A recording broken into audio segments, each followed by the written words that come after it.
7 ವರ್ಷದ ಬಾಲಕಿಯ ಮೇಲೆ ಅತ್ಯಾಚಾರವನ್ನು ಎಸಗಿ ಡ್ರಮ್ನಲ್ಲಿ ಊದಿಟ್ಟು ಹೋಗಿರುವಂಥ ದೃಶ್ಯ ನಮ್ಮ ಪಕ್ಕದ ರಾಜ್ಯದ ಆಂಧ್ರ ಪ್ರದೇಶದಲ್ಲಿ ನಡೆದಿದೆ. ಸ್ನೇಹಿತರೆ, ಒಂದು ವಿಡಿಯೋ ಹಾಕ್ತೀನಿ, ನೋಡ್ಕೊಂಬನ್ನಿ. ನಂತರ ಈ ವಿಡಿಯೋ ಬಗ್ಗೆ ಮಾತಾಡೋಣ.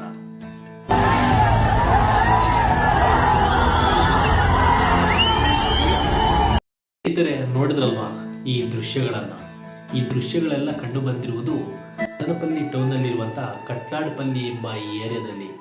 ಸ್ನೇಹಿತರೆ, ಸೋಮವಾರ ಸಂಜೆ ಸುಮಾರು 4:20 ಟೌನ್ ಸ್ಟೇಷನ್ನಲ್ಲಿ ಒಂದು ಪೊಲೀಸ್ ಕಂಪ್ಲೇಂಟ್ ಆಗುತ್ತೆ.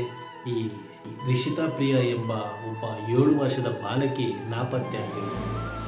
ಇದರನ್ನು ಈ ಕ್ಯಾಮ್ರಾಗಳ ಜಾಡು ಹಿಡಿದ ಪೊಲೀಸರು ಬಾಲಕಿಯ ಪಕ್ಕದ ಮನೆಯವನೇ ಒಂದು ಡ್ರಮ್ನಲ್ಲಿ ಊದಿಟ್ಟಿರುವಂಥ ದೃಶ್ಯ ಕಂಡು ಬರುತ್ತೆ.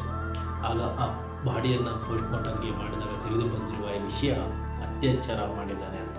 ಇನ್ನು ಆ ಬಾಲಕಿ 7 ವರ್ಷ. ಈ ಕಾಮಪಿಶಾಚಿಯನ್ನು ಪೊಲೀಸ್ನವರು ಅರೆಸ್ಟ್ ಮಾಡ್ತಾರೆ. ಅರೆಸ್ಟ್ ಮಾಡಿದ ವಿತಿನ್ 24 ಅವರ್ಸ್ನಲ್ಲಿ ಈತ ಸೂಸೈಡ್ ಮಾಡಿಕೊಂಡು ಸತ್ತಿದ್ದಾನೆ ಎಂದು ಪೊಲೀಸ್ನವರ ವರದಿಯನ್ನು ಮಾಡ್ತಾರೆ. ಈತ ಕಾಮಪಿಶಾಚಿಗಳನ್ನು ನಡಿ ರೋಡ್ನಲ್ಲಿ ನೇಣಿಗೇರಿಸಬೇಕು ಅಂತಂದರೆ ತಪ್ಪಾಗಲಾರದು. ಈ ಮದನಪಲ್ಲಿಯಲ್ಲಿ